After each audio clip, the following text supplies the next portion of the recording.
and welcome to Trusty Chords, the podcast which aims to celebrate music and those that create it. Yes, indeed, welcome to another bonus episode of the Trusty Chords podcast. This week, I'm chatting to the fine Jeff Martin and Jeff Burrows of Canadian outfit The Tea Party. This was actually the episode that launched the series of bonus episodes, but due to the magic of recording, editing, and other technical reasons, it's arriving third.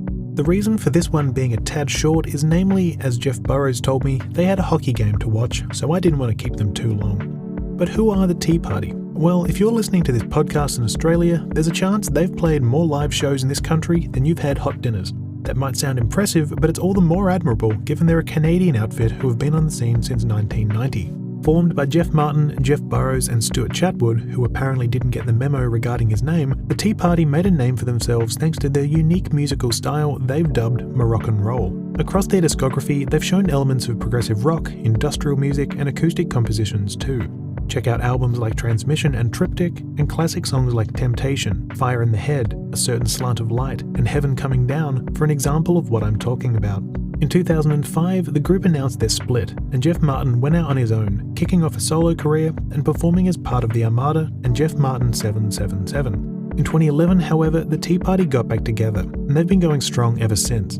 With a bunch of releases being shared since then and a return to relentless touring, it's just like the good old days.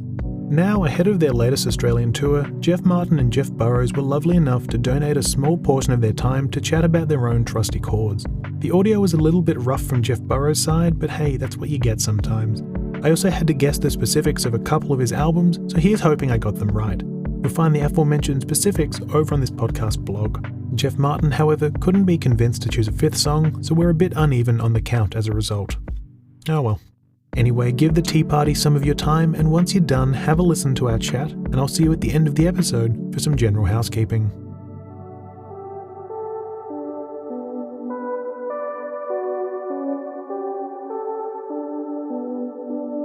Jeff Martin and Jeff Burrows, thank you very much for joining this episode of Trusty Chords. Thank you for having us. It's very nice to be here. Yes. Now, just to introduce yourself to people who might not know your name, can you give me a quick few words on who you both are and I guess why you're here today? Well, I'm my name is Jeff Martin. I'm the lead singer, lead guitarist, producer of the band The Tea Party. Wonderful. And I am Jeff Burrows. Oh, sorry. No, that's okay. Jeff, I was going to say, feel free to go ahead. Jeff Burrows. I play drums in The Tea Party. This is usually the part where I'd sort of say, let's go deep on all the musical history and everything. But in the interest of time, I think we're just going to stick with the Trusty Chords segment today. So this is a segment that's based around, I guess, the general theory of a chord. So the average chord built around the first, third, and fifth notes of a scale. So what we do here is extrapolate that a little bit and talk about the one artist that has impacted you, 3 albums that have influenced you, and 5 songs you can turn to. So that explanation's a little bit wordy, but I'm persisting nonetheless. So I guess the first question for you both here, who is the one artist that has inspired you the most, whether it be personally or creatively? I guess I'll start. Well, being a guitarist, the one artist that has played the biggest influence on what I do, especially with the way that I layer guitars in the Tea Party's music and my all the different guitar tunings that I use and everything. So I would have to say the one individual that got me started in all of that would have been Jimmy Page from Led Zeppelin. Right. And you can definitely sort of hear some of that influence, especially going forward with a lot of the music you've done. I mean, it's just such a varied and interesting musician, much like yourself, if I'm not, heaping praise upon you, of course. No, you can heap praise on me as much as you want. Oh, by all means, we'll be here a long time then. And then for me, the band Led Zeppelin is definitely something that when I was a kid, and I got turned on to them pretty late, and actually Jeff Burrows was the one that pretty much turned them on to me. It was what their last record, In Through the Outdoor, was my first experience with them. Obviously, they were played on classic rock radio in Detroit, which was the American city across the river from where we all came from, Windsor, Ontario. But I was never really that much of a fan. I was more into the Beatles and a lot of blues. My father was a big blues aficionado. And But then I got the Led Zeppelin bug, and the thing about it was that was the power of that band, the musicianship that existed between those four individuals, and the power that came from, especially their live performances.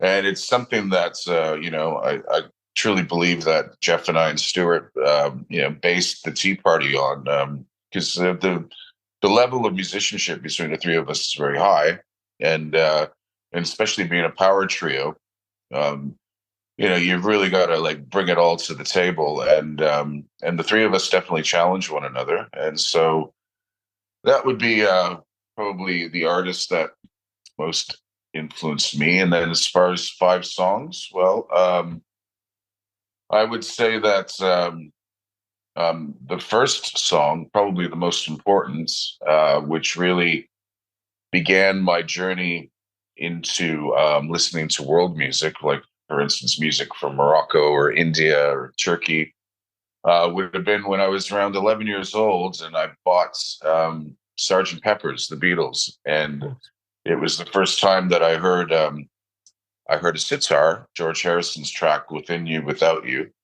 and that's immediately. It's like I sort of remembered everything again. Reincarnation. I don't know, but it certainly started on my journey of listening to world music. And another song, definitely "Kashmir" by Led Zeppelin. Like, as far as a heavy rock band is concerned, that was like the first foray, into using the Middle Eastern scales into hard rock music, and then certainly with the Edges of Twilight, Tea Party's second record, we took that influence and just went even deeper, and so now it's become our sound, the whole Moroccan-roll thing, and other songs for me, definitely like something like the Thrill Is Gone, BB King. Like there was a lot of that played in my house from my father's influence. Um, Other songs were like, it's just well, Django Reinhardt's Django Reinhardt, When Day Is Done. That was my first experience with his guitar playing, and I don't think that there's a day that goes by where I don't listen to a little bit of Django Reinhardt every single day. Like it's my cooking music, it's my happy music, He's and such a versatile musician, isn't he? oh yeah, well Django was just like he was just the best, and Yes. um yeah, I'm staring at my Django guitar right now. I've got a Jitang guitar from France and bunch of vinyls, that I've collected over the years of Django Reinhardt's music. So yeah, now that's me in a nutshell. Jeff Burrows, over to you. Can you repeat that question? So you want what first? So I'd love to hear, the one artist that's inspired you. I mean, and of course three albums and five songs as well that you could always turn to as well would be great. Oh, okay, yeah. So I don't want to say Led Zeppelin because Jeff chose Led Zeppelin, but I mean, there's no denying John Bonham. But I'll go with Rush, Canadian band, trio. Um, Amazing band. Got my first taste of them in 1978.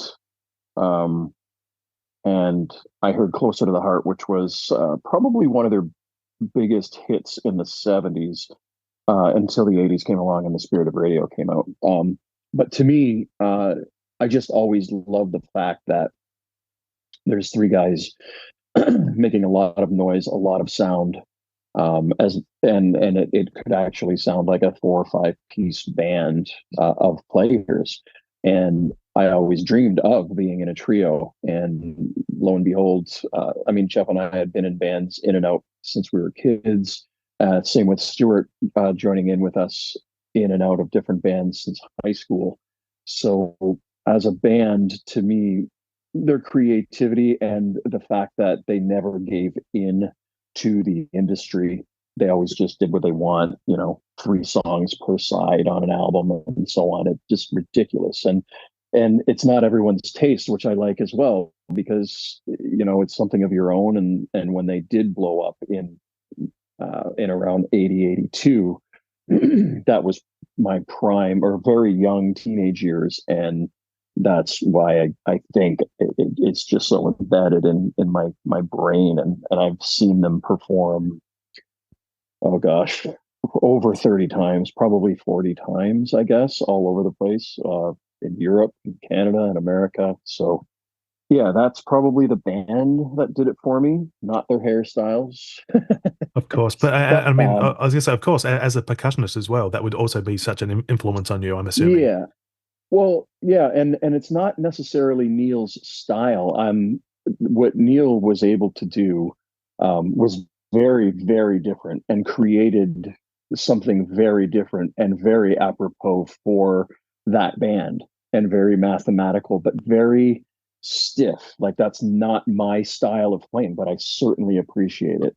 And his favorite drummer, the likes of, Buddy Rich and Gene Krupa and the Jazz Masters, but his style was so very rigid and on point. Whereas, when I play, I like to weave in and out of tempos and and so on, and find more of a groove, very much more of a Ginger Baker, John Bonham, Keith Moon vibe, as opposed to that mathematicalness. But obviously, no denying my love for Neil. And I mean, I've got of his collector snare drums. I've got autographed heads. I've got, books, everything from him. So that's pretty cool.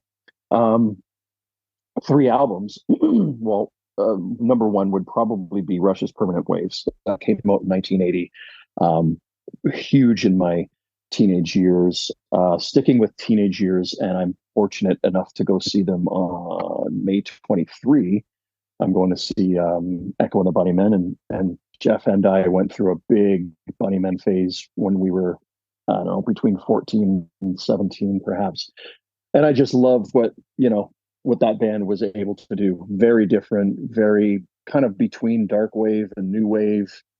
But they were players and they were a band, and it wasn't heavy, synth heavy, but they had that very different feel from the classic rock that Jeff and I were inundated with from Detroit radio, from across the water from where we live. So that was very cool.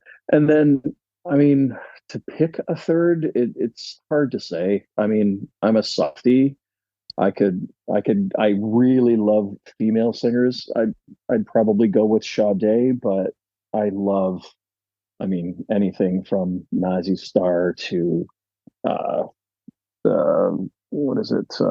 But anyway, any female artist really is just my thing.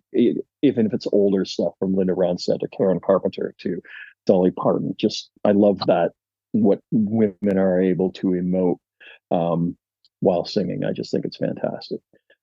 And then songs, top 5 songs is tough, but Spirit of Radio, best Rush song ever. And it's just such a bow and it's just so cool. It's just a great song. All the parts starts off with a crazy cool guitar part that at that time we had never heard of. Van Halen really wasn't very prominent at that time. So when you hear Alex and that opening riff, it is pretty damn cool. We can go into Zeppelin, and I would probably choose something like Down by the Seaside, because again, I am a softie, but I just love the fact that it's got that country vibe and the slide guitar or steel guitar. I'm not sure. Jeff could fix me on that. And but then it always has that little dark part, that little dark bridge, so far away, so far away. So that's super cool. Sade, I mean, Smooth Operator, or I mean, Your Love Is King, you name it. That's just amazing. Gosh, kind of get put on the spot, hey. It's a difficult one. I'm sorry. I'd go with Gordon Lightfoot, another Nice. Canadian artist who recently passed away, and just astounding. I to choose one song, probably couldn't. Beautiful is a great song. And then if you want to stick with Canada, let's go Harvest Moon, Neil Young. Although I love Harvest, when the Tea Party were very young, Harvest Moon came out, and I can't remember how many times we were sitting around a campfire at our first major manager's office, and we'd be sleeping in his basement trying to save money and going from gig to gig. And yeah, there was a lot going on at that time, and Harvest Moon seemed to be the song that just lulled us to sleep every time we'd get back from late gigs and, you know, lay down on the floor.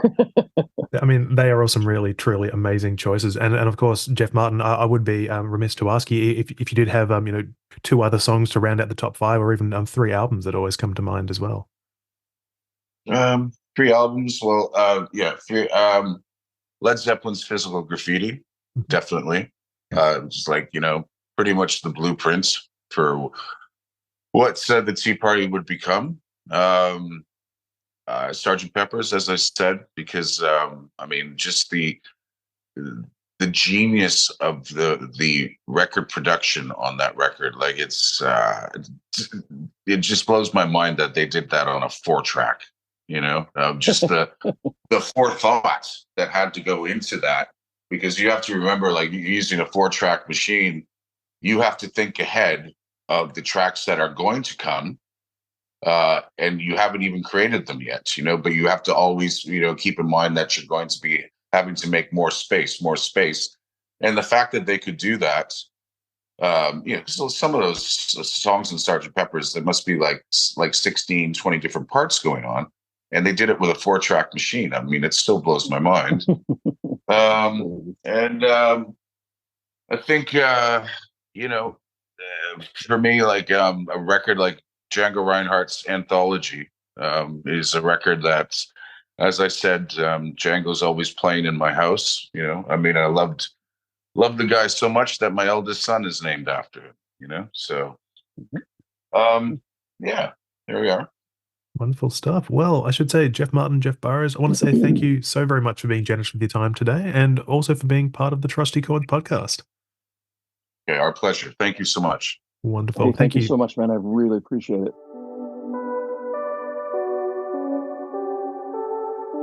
Thank you for listening to Trusty Chords. If you enjoyed this episode, I'd really appreciate it if you're able to like, follow, share, and review this podcast on whatever your preferred platform of choice may be. It's always a great way for folks to hear the podcast, so if you liked it, why not tell a friend? Go on, right now. If you're a fan of social media, then have I got a treat for you. It's me on Instagram and Facebook, where I utilize the username Trusty Chords Podcast, all one word. There's also Twitter, but the Trusty Chords Pod username is an outlier due to character limits. Ugh. Not enough internet for you? Well, why don't you head over to tylerjenke.com. That's TYLERJENKE/Trusty Chords Podcast, all one word. If you did it right, you'll be on my website, specifically the page for this podcast. Looks pretty sharp, right? Well, it gets better because there's entries on each episode, the artist's own Trusty Chords, and a playlist of all the songs. I'd say, what more could you want? But in the hopes of deflecting the answer of a competent host, I'll let that one pass through to the keeper. You can also find a link to the Buy Me a Coffee platform, where you can swing me a few dollars to support this podcast if you feel so inclined. As always, there's no obligation, but I'd appreciate it all the same. Lastly, I need to thank Jeff Martin and Jeff Burrows for appearing on the podcast this week. I also need to express my gratitude to Joe of Joe Corbett Publicity for helping organise this chat as well. But once again, thank you kindly for listening, and I hope to see you all again next week as I continue to celebrate music and those that create it.